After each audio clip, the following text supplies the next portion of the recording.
Medicare mistake that can haunt every expat living out of country. And we're going to be talking about Part B. Keep it or cancel it? Why would you keep it if you can't use it? Well, the answer is not complicated, but it is permanent. And that's what I want to discuss in the upcoming video. Alrighty, so before I get into the weeds on this video, I just want to acknowledge the fact that the inspiration for it came from you guys, from the comment section. I had mentioned in another video that my net income was this, and I just said offhandedly after they deduct for Part B. Well, here came the comments. Why are you keeping Part B, Paul? You can't use it there in the Philippines. And I can't argue that with you. You're 100% right. But I got to confess that when it was first taken out of my check when I turned 65, I was confused and had the same reaction. But you know what? When you move over here, they don't exactly come with a brochure on how to deal with all these nuances and all these questions.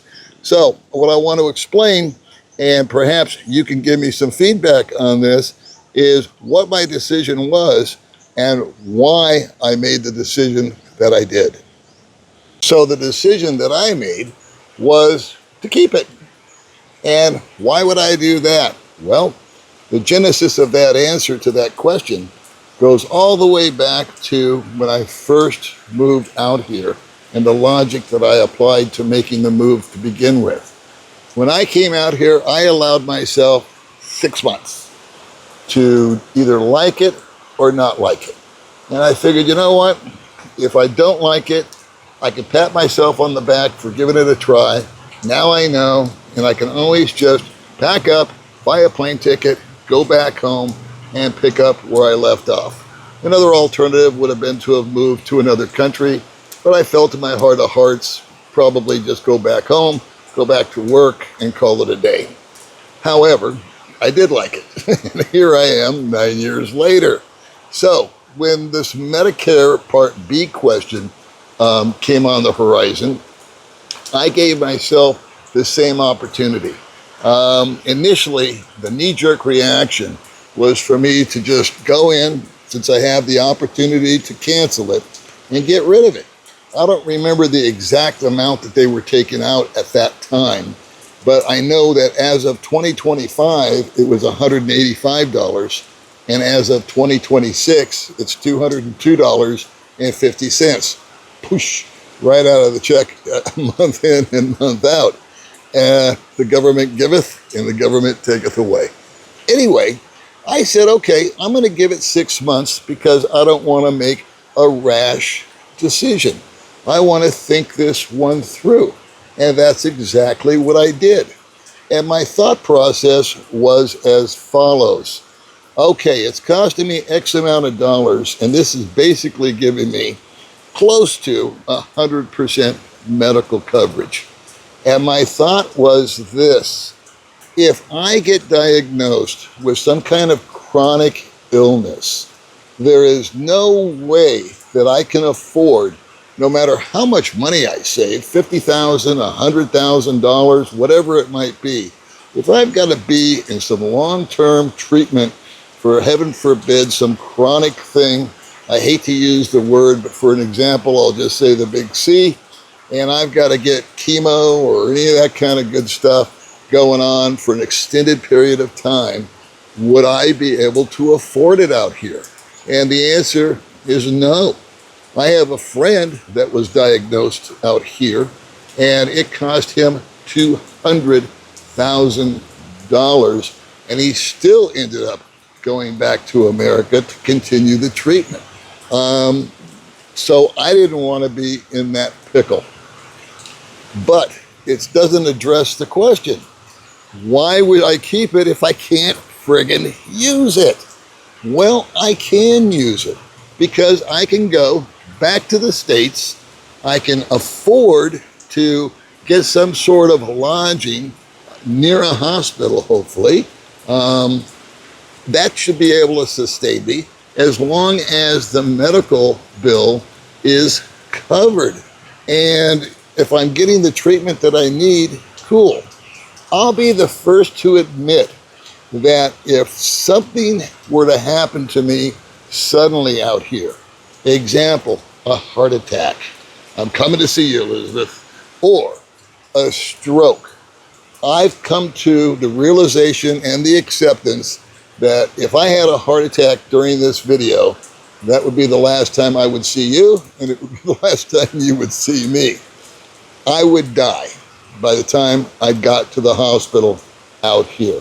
That's how subpar I feel the medical care is here, especially where I'm located in Dumaguete/Valencia.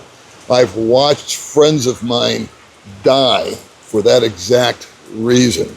If I was to have an episode right this minute, it would be a minimum of 30 minutes on a good day before an ambulance even showed up. And it's a rickety-tickety ambulance.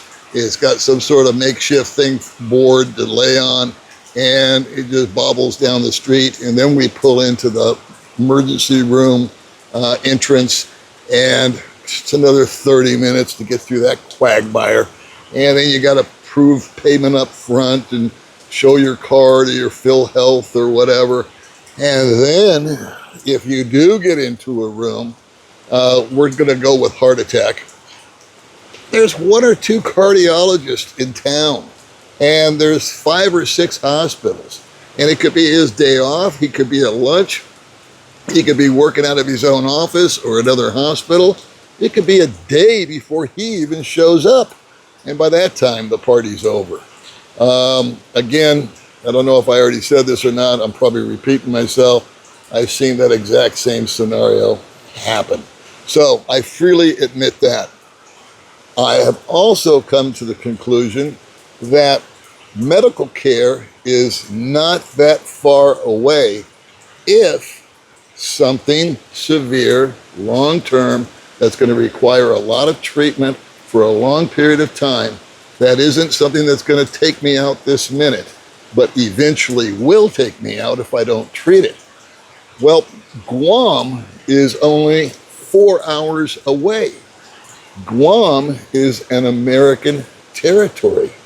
Guam has private hospitals.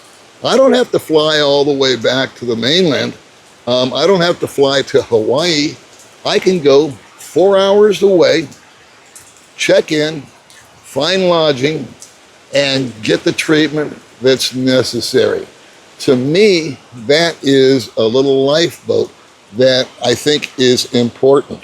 And if I do have that kind of situation, I want to make sure that at number 1, I got an American doctor taking a look at me. Sorry, Philippines, but I just trust them more than I do here.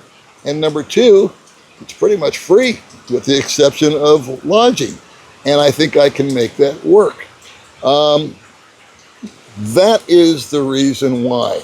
And in a second, I think we'll take a look at the math, and then we'll call it a video. All right, so the primary argument that I've heard from others is the math. Let's just say between you, me, and the fence post that instead of $202.50, it's $200 a month, okay? And $200 a month times 12 is $2,400 a year. Yikes! That's more than my monthly budget.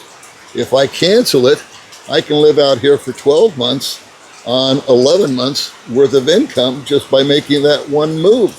However, I've looked at the math on supplementing my insurance at the age of 71, having had a heart attack previously, and the numbers just don't cut it.